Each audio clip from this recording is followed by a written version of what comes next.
I dread Remembrance Sunday. The thought of it hangs over me for weeks. It hasn't always been like this. As a tall teenager in the cadets, I was chosen to be our standard bearer and would proudly march at the head of our detachment to the local church parade. But I had nothing to remember then, so it was easy to commemorate the sacrifice of the fallen in an abstract and detached way that only the young and inexperienced can. 25 years of soldiering has changed that for me. Freedom is not free. It costs the lives of the young. From 1995, I have known death through military service.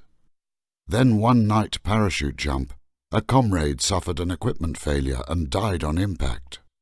He perished trying to perfect a skill to use on operations in the same spirit as those veterans of D-Day and Arnhem. As an infantry officer of 22 years' service, I have spent around 4 years deployed on operations in Northern Ireland, Kosovo, Iraq, and Afghanistan. Each has added more names, faces and voices to the list of those brothers in arms that literally gave everything in the name of our collective security and freedom. There are also many more who have suffered life-changing injuries, physical and mental.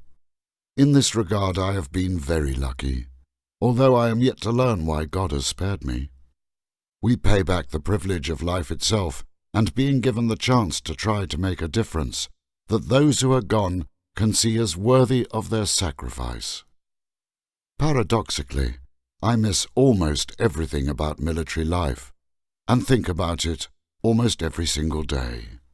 I cannot explain why, but the intensity of the shared experience, of true interdependence, trust, and the range of emotions and feelings that are unique to life as a soldier. They are special and cannot be replicated. Nor can they be understood by those that were not there.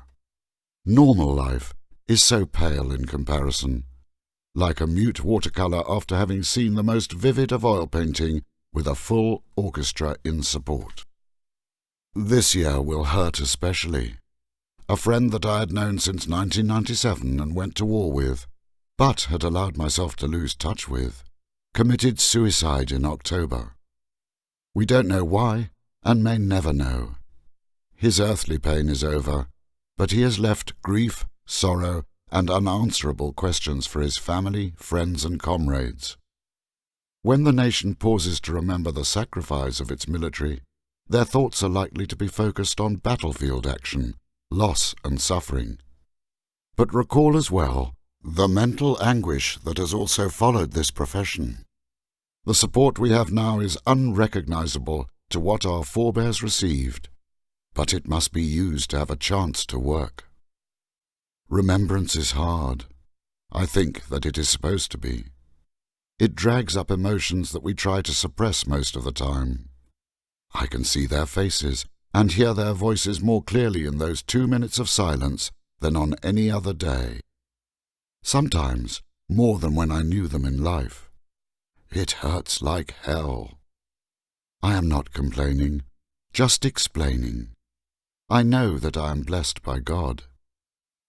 10 days after coming home from 7 months in Helmand province in 2012, which cost my company 2 killed in action and 15 battlefield injuries, Alexander was born on the 10th of November.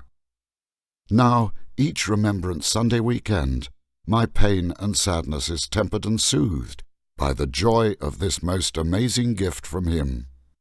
Although I pray that it will mask the pain of remembering, I know that it will not, and should not, for they are complementary parts of what remembrance is for me now. I offer these thoughts just as a single perspective. I don't want sympathy or pity. I freely choose this career and everything that comes with it. I am proud to be a soldier.